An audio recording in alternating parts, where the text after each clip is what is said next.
Terima kasih anak muda. Sama-sama Paman Sinjura. Kau Narapati ya? Benar Paman. Mohon maaf Paman. Aku minta izin untuk mendahului.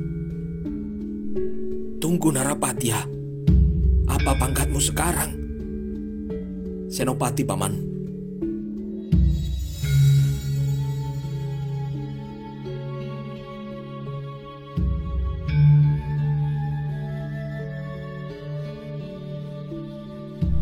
Ki Sinjura kini kehilangan mulut, seperti lupa bagaimana cara untuk berbicara. Jejak pesona yang ditinggalkan pemuda anak tetangganya itu begitu besar. Kuda Narapatya yang dulu sangat ia remehkan, kini telah berubah menjadi orang yang tidak mungkin diremehkan. Sementara sejalan dengan waktu yang terus bergerak, anaknya kini telah beranjak menjadi perawan tua. Apakah ia masih menyimpan dendam? Tanya Ki Sinjura dalam hatinya. Dalam benak Ki Sinjura, kuda Narapatya pasti masih sakit hati. Hubungannya dengan Rahina Honggowati tidak hanya tidak direstui. Pemuda itu bahkan sempat dicaci maki karena dianggap tidak tahu diri. Kuda Narapatya dianggap tidak layak beristri anaknya karena tidak memiliki apapun yang bisa dibanggakan. Ia hanya anak seorang petani melarat yang tidak punya apapun. Ki Sinjura berkeyakinan Rahina Honggowati hanya layak diperistri oleh orang yang sebadan. Setidak-tidaknya hanya anak orang kaya yang boleh melamarnya atau prajurit dengan pangkat yang tinggi. Kuda Narapatya bahkan pernah pula diludahinya. Kedua orang tuanya yang datang melamar anaknya kini dicaci maki dengan segala sumpah serapah, ditambah tuduhan tidak tahu diri. Namun ketika waktu kemudian berputar, keadaan sepertinya berbalik. Sejalan waktu berjalan terasa mencemaskan, anak gadisnya kini telah berubah menjadi perawan tua. Rumah Ki Sinjura dekat saja. Hanya sejenak kemudian Ki Sinjura membelokkan pedati yang merupakan alat angkutnya ke halaman rumah. Di halaman samping, Rahina Honggowati sedang menjemur pakaian yang baru saja dicucinya di sungai. Nyai Sinjura yang sedikit agak bongkok karena dimakan usia muncul pula dari pekarangan sebelah rumahnya. Kau tahu, baru saja ada kereta kuda yang lewat. Tanya Ki Sinjura. Kenapa Romo? Rahina Honggowati kini memandang aneh pada romonya. Yang lewat tadi itu adalah prajurit dengan pangkat senopati. Rahina Honggowati kini membuang mukanya. Rahina Honggowati merasa sebal karena dari dulu hingga sekarang romonya masih saja berangan-angan bermenantukan seorang prajurit berpangkat senopati. Rahina Honggowati kemudian membalikkan badan dan berniat meninggalkan romonya. Tunggu Honggowati, tunggu sebentar. Kau tahu siapa prajurit berpangkat senopati yang baru saja lewat itu? Lanjut Ki Sinjura. Nyai Sinjura kemudian mendekat menempatkan diri di sebelah anak gadisnya. Siapa? Tanya Nyai Sinjura dengan tidak sabar. Orang itu adalah kuda Narapatya, jawab Ki Sinjura. Jawaban itu mampu mengagetkan Rahina Honggowati. Ki Sinjura kemudian memperhatikan wajah anaknya dengan raut muka yang bersalah. Setelah aku pikir, kalau kau akan melanjutkan hubunganmu dengan kuda Narapatya, aku akan merestuinya, Nduk. Bukan begitu, Nyai? Tanya Ki Sinjura. Nyai Sinjura tidak menjawab, namun ia sependapat dengan suaminya. Setelah waktu berlalu, ia bisa menerima kuda Narapatya sebagai menantunya, meskipun ia hanya anak seorang petani dan meskipun ia anak tetangga yang tidak punya apa-apa. Jadi Romo merestui? Tanya Rahina Honggowati. Ki Sinjura kini mengangguk. Tetapi setelah Romo meludahinya, apa yang disampaikan anaknya itu dengan telak menohok ulu hati Ki Sinjura. Apa yang dulu dilakukan terhadap anak Ki Turabremi itu memang sungguh sangat kelewatan. Akibat diludahi itulah, untuk selanjutnya kuda Narapatya tidak pernah lagi menampakkan batang hidungnya.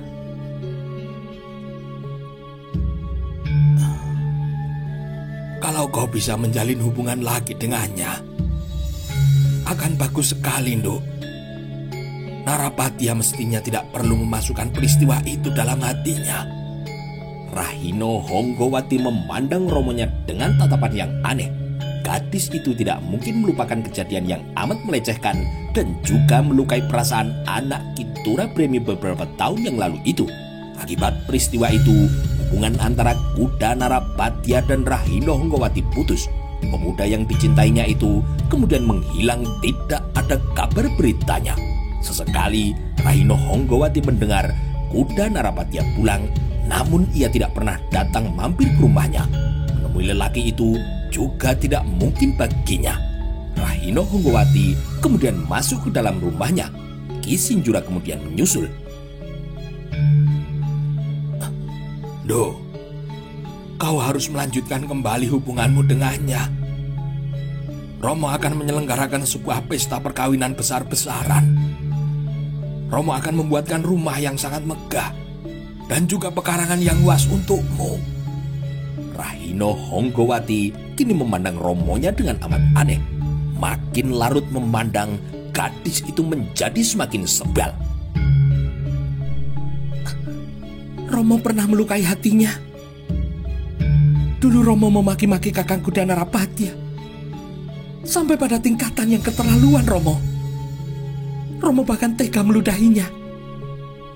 Romo tega memangkas hubungan pribadiku dengannya. Sekarang, enak sekali Romo membalik keadaan, meminta aku untuk melanjutkan hubungan dengannya. Apa Romo tidak malu? Apa Romo tidak punya rasa bersalah? Atas nama rasa jengkelnya, mata gadis itu membasah dan ujung hidungnya sedikit berubah menjadi warna merah. Dengan amat mudah, Rahina Honggowati mengacak-acak rambutnya sebagai kebiasaan pelampiasan hatinya ketika sedang menyangka beban yang berat. Sudah, Nduk. Sudah. Aku yakin calon suamimu itu bukan lelaki pendendam dan terikat pada peristiwa yang terjadi di masa lalu. Tadi calon suamimu itu menolongku dengan mendorong kereta yang terperosok di kubangan. Romo lihat sama sekali tidak ada jejak dendam di wajahnya. Calon suamimu itu orang baik, dan ia pasti akan menjadi suami yang baik serta kebanggaanmu. Ia juga adalah seorang senopati. Jadi jangan sampai lepas, Nduk. Kau harus berhasil menggiringnya untuk menjadi suamimu. Dan segera bawa ia menghadapku. Kalau harus dengan cara menjebaknya, itu juga tidak masalah. Lakukan saja. Ucapan Romonya itu telah menyebabkan gadis itu terperangah. Matanya kini terlihat terbelalak. Lakukan saja kalau kau mau melakukan, Nduk. Romo mengizinkan. Lanjut Romonya. Justru ucapan yang jelas kemana arahnya itu yang telah menyebabkan Rahina Honggowati tiba-tiba meledak. Selama ini ia hanya sebuah wadah yang pontang-panting, berusaha sekuat tenaga menyangga beban yang makin hari wadah itu semakin berat. Inilah saatnya wadah itu kemudian retak. Rahina Honggowati berlari masuk ke dalam biliknya dan membanting pintu dengan kasar. Ki Sinjura dan juga istrinya kini saling memandang.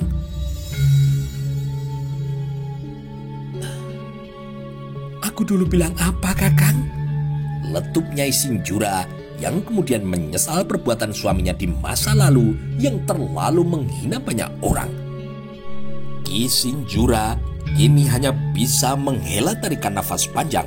Namun Ki Sinjura benar-benar merasa penasaran.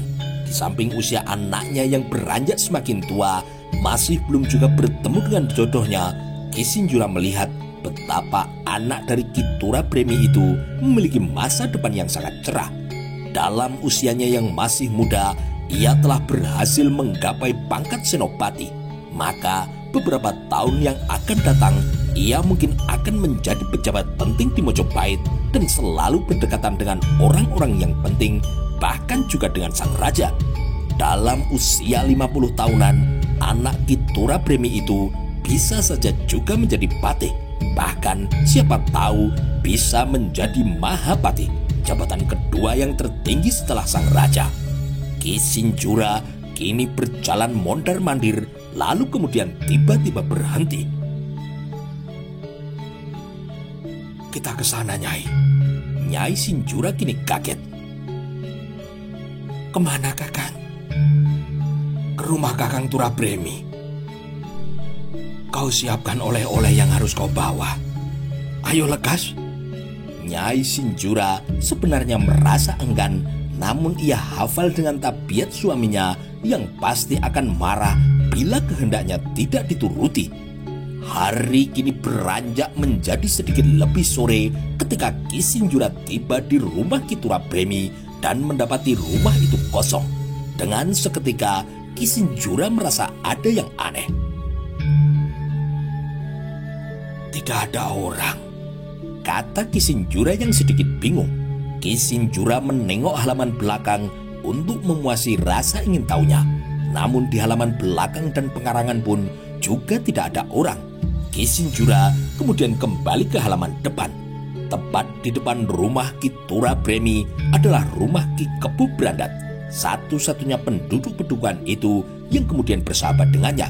Namun rumah Ki Kebu Brandat tertutup rapat. Rumah itu sedang kosong, ditinggal pergi ke sawah oleh pemiliknya. Tidak ada orang. Kemana Kakang Turabremi? Mungkin ke sawah, Kakang. Jika ke sawah, mungkin sebentar lagi akan pulang. Di arah barat, matahari kini semakin mendoyong. Dugaan Nyai Sinjura benar karena sejenak kemudian terlihat Ki Turabremi dan istrinya berjalan berdampingan. Dengan segera Ki Turabremi merasa aneh ketika melihat Ki Sinjura berada di halaman rumahnya. Pulang dari sawah, Kakang Tura? Tanya Ki Sinjura. Ki Turabremi tidak dengan segera menjawab pertanyaan itu. Yang ia lakukan pertama kali adalah memperhatikan kedua tamunya yang datang dengan membawa oleh-oleh berbagai hasil bumi. Ki Turabremi merasa aneh karena seingatnya itulah untuk pertama kalinya orang yang paling kaya di Japanan itu datang ke rumahnya. Namun Ki Turabremi segera menghapus semua kesan dari wajahnya. Apalagi Ki Turabremi segera sadar berbagai macam barang bawaan itu belum tentu dibawa sebagai oleh-oleh untuknya. Tumben-tumbenan Nadi Sinjura. Dari mana ini tadi? Kok bisa sampai singgah ke rumahku? Tanya Ki Turabremi. Yang menyebabkan Ki Turabremi kaget adalah keramahan dari Ki Sinjura yang luar biasa, dengan kemudian menawarkan jabat tangan yang amat erat dan juga pelukan. Ki Turabremi segera menghindar. Jangan, Nadi, tubuhku kotor. Senyum Ki Sinjura kini segera berubah menjadi tawa lebar yang menyebabkan Nyai Turabremi kini mencuatkan alis. Nyai Turabremi segera ingat beberapa tahun yang lalu ia pernah datang ke rumah orang kaya itu. Ia telah mendapatkan pelecehan yang sangat luar biasa, dituding sebagai orang yang tidak tahu diri dan tidak mampu mengukur dirinya sendiri. Justru karena itulah Nyai Turabremi memilih tidak berbicara apapun. Bagaimanapun di dalam hatinya masih tersimpan rasa sakit hati yang tembus sampai ulu hati. Aku Aku tidak singgah. Aku memang dengan niat datang ke sini menengokmu, Kakang. Sebagai tetangga yang baik, bukankah kita harus menjalin hubungan yang baik, Kakang? Benar bukan? Ucapan Ki Sinjura itu terasa sangat aneh bagi Ki Turabremi yang dengan sembunyi-sembunyi saling melirik dengan istrinya. Apa yang dilakukan Ki Tura dengan istrinya itu terbaca oleh Nyai Sinjura yang dengan seketika merasa tidak enak. Kalau begitu mari masuk adik, kata Ki Turabremi dengan sikap yang bersahabat yang sebenarnya terasa berlebihan. Ki Sinjura masuk ke dalam rumah sambil membawa semua oleh-oleh bawaannya. Ini diletakkan di mana, Kakang? Kami bawakan ini sebagai tanda persahabatan dan juga persaudaraan yang tulus.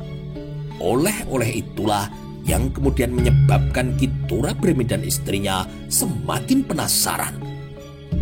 Sementara itu di Pakiwan, sambil membersihkan diri mereka, Ki Turabremi dan istrinya membicarakan hal itu. Ada apa dengan Nadi Sinjura itu? Tanya Ki Turabremi. Nyai Tura kini tidak kalah bingung. Namun Nyai Tura melampiaskan bingungnya dengan hanya tersenyum. Pasti ada maunya, Kakang. Ki Turabremi kemudian membersihkan diri dengan sangat tergesa-gesa dan bergegas menemui tamunya yang sedang menggerayangi isi rumah sederhana dengan tatapan matanya. Satu demi satu isi rumah itu diperhatikan. Ki Sinjura mendapati tidak ada benda mewah apapun di ruangan itu. Aku tadi ditolong anakmu, Kakang. Roda keretaku terperosok di lumpur. Untung ada Narapatya yang menolong. Aku datang ke sini untuk menyampaikan terima kasih, Kakang. Apa yang disampaikan Ki Sinjura itu telah menyebabkan Ki Tura menjadi kaget. Soal anaknya yang pulang, ia malah belum tahu. Jadi Kakang malah belum tahu kalau Narapatya pulang? Belum, Adi.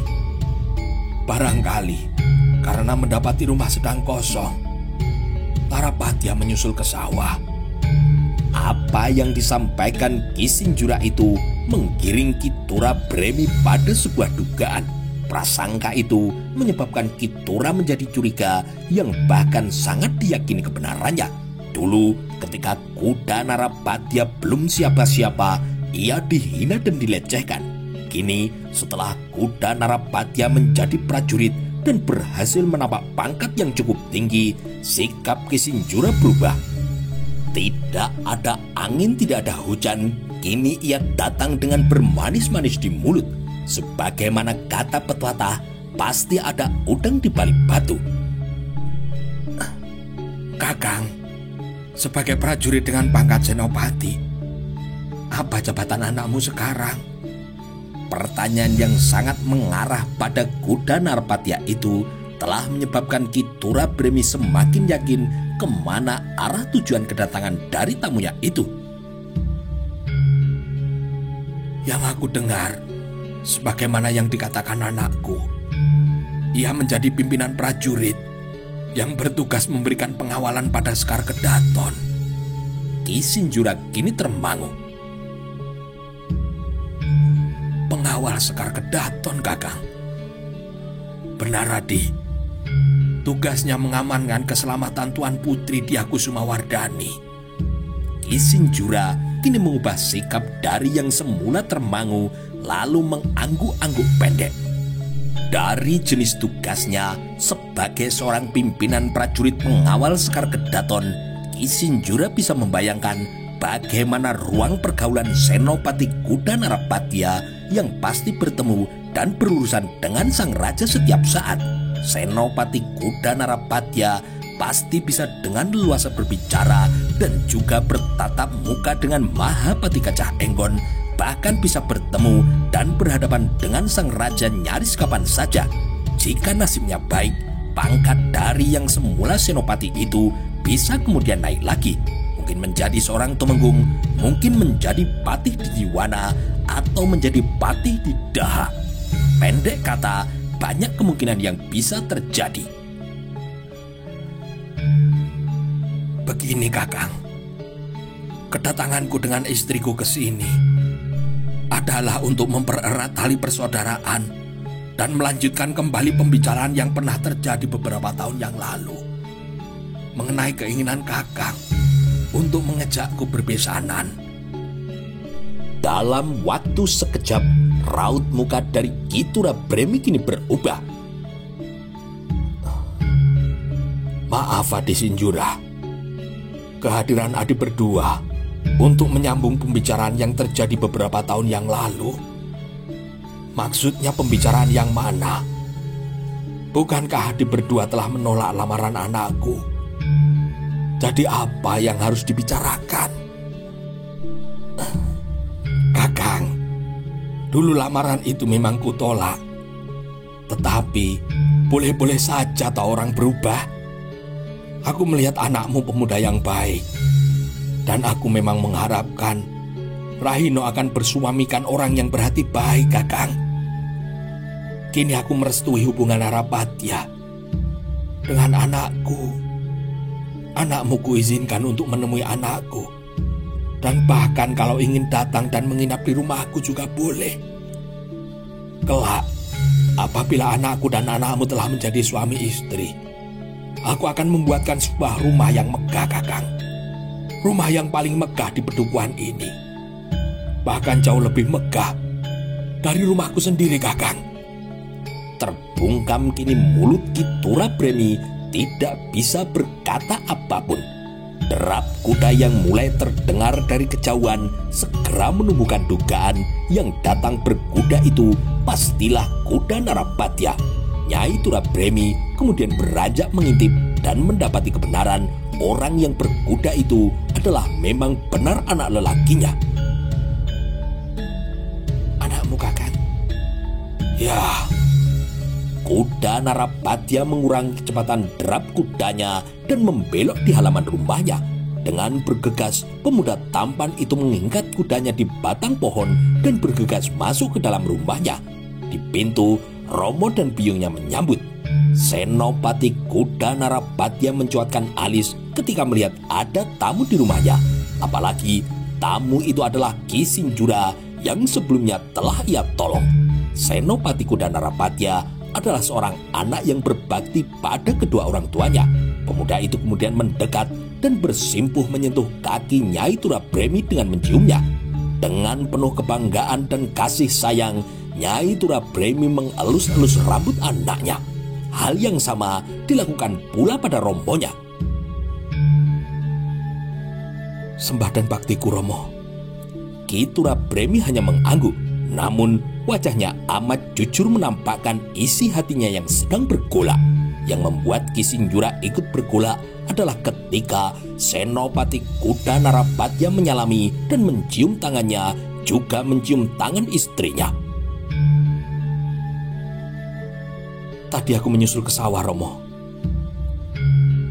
Kami pulang dulu sambil menengok kebun jeruk.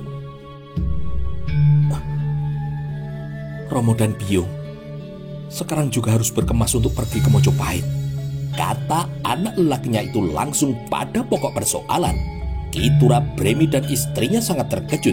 Suami istri itu saling memandang dengan raut muka yang agak berubah. Rasa penasaran juga muncul dari wajah kedua tamunya. Ki Sinjura mempersiapkan diri ikut menyimak apa yang disampaikan senopati muda yang kini telah mencuri perhatiannya itu. Ger, malam ini untuk apa? Benar, Romo. Aku telah menugasi beberapa orang prajurit bawahanku yang akan datang menyusul dengan membawa kereta kuda. Jadi Romo tidak perlu kelelahan untuk menempuh perjalanan jauh ini. Bagi Romo dan biungnya, jawaban anaknya itu masih belum tuntas. Masih ada pertanyaan yang menggantung yang belum ada jawabannya. Ger, untuk keperluan apa kami harus ke Mojopahit? Kuda Narapatya termangu dalam rangka menimbang-nimbang apakah harus menyampaikan pada romonya saat itu juga atau harus menunda nanti setelah sampai di kota raja. Namun kuda Narapatya sendiri sedang menyimpan beban yang menyebabkan isi hatinya meluap tiada tara. Boleh dikata kuda Narapatya sedang membutuhkan orang untuk menjadi tumpuan bebannya. Kuda Narapatya kini menggenggam tangan Romo dan Biyungnya.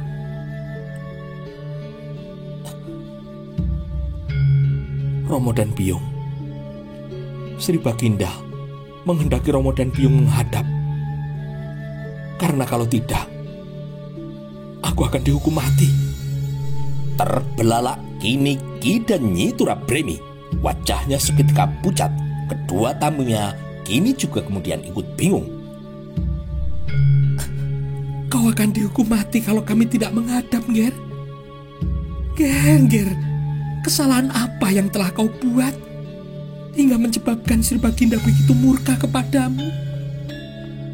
Bukankah aku dulu pernah berpesan agar berhati-hati, ditimbang dulu sebelum melangkah, Nger? Kuda Narapatya kini memegang tangan Biyungnya, berusaha menenangkan hatinya. Wajah Nyai Turabremi kini mendadak gelisah, terlihat pucat seperti orang yang kehabisan darah. Kuda Narapatya kini malah tersenyum. Romo dan Biyung, kini aku merasa sudah waktunya untuk berumah tangga. Kedatangan Romo dan Biyung ke kota raja adalah untuk melamar calon istriku. Ucapan kuda Narapatya itu dengan telak mengubah raut muka Romonya sekaligus juga raut muka Nyai Sinjura. Jadi kamu harus ke kota raja untuk melamar, Nger? Benar, Romo. Tetapi mengapa Sri Baginda harus marah kalau kami tidak datang? Kuda Narapatya kini memegang tangan Biyungnya dan kembali menciumi tangan itu. Romo dan Biyung, aku akan mengawini Tuan Putri Sekar Kedaton Kusumawardhani. Bumi gonjang ganjing, langit kelap-kelap.